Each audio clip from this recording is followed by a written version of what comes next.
Donc, que pensez-vous du fait que la maltraitance infantile existe encore aujourd'hui en France? Moi, perso, dès que j'entends des trucs comme ça me donne une rage parce que je comprends pas. Le truc qu'on puisse faire mal à des petits, voilà. Moi, j'ai un petit et je comprends pas. Les gens... C'est gravissime que dans un pays des droits de l'homme, la maltraitance existe, mais il y a un dispositif législatif qui existe et qui est suffisant, mais qui n'est pas appliqué. Et puis en plus, c'est une question d'éducation, des parents surtout. C'est surprenant parce qu'on pourrait penser qu'avec l'évolution de la société, les choses évoluent favorablement, mais en fait c'est pas le cas parce que je pense que ce sont les formes de maltraitance qui ont aussi évolué. D'accord. Est-ce que c'est pour vous un sujet tabou d'en parler? Non.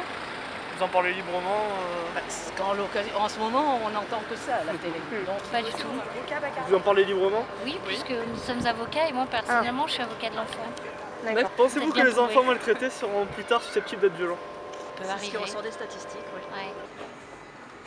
Non, ça dépend un petit peu de La la réponse. façon dont ça va être pris en charge, je pense, par la suite, comment ils vont être par pris en tous les adultes qu'ils vont rencontrer et qui peuvent les aider. Selon vous, quels moyens pourraient être mis en œuvre pour réduire cette maltraitance? L'éducation, mais l'éducation des parents. L'éducation, la communication. C'est qu'il n'y ait plus d'enfants et qu'il n'y ait plus de parents. Un encadrement de ces enfants déjà plus particulier et surtout un encadrement des familles et peut-être aussi repérer ces enfants plus facilement, donc des moyens financiers pour la formation peut-être des encadrants, des structures d'accueil. Bon, à l'école, ils sont très souvent repérés. Le problème, c'est qu'entre le repérage et les moyens qui sont mis en place par la suite, ça peut prendre énormément de temps.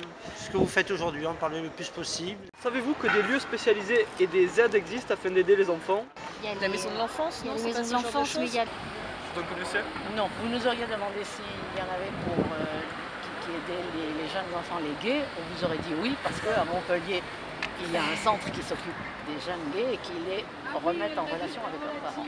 C'est ça, c'est bien. Une altercation dans la rue entre des parents et leurs enfants, est-ce que vous intervenez ou vous laissez faire?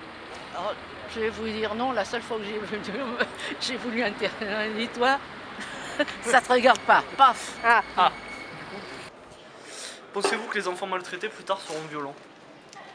Moi, je pense qu'à 80% des cas, il y en a qui sont violents. J'ai déjà vu des cas et je travaille à l'hôpital et puis il y en a qui deviennent violents parce qu'ils ont été maltraités étant jeunes, comme ceux qui sont violés aussi, qui après ont des séquelles, ouais.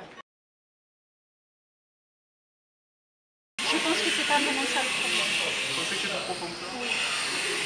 Non, et puis interdire des péchés, quand on interdit quelque chose, il faut qu'on ait les moyens de contrôler. Interdire pour interdire n'a pas beaucoup de sens.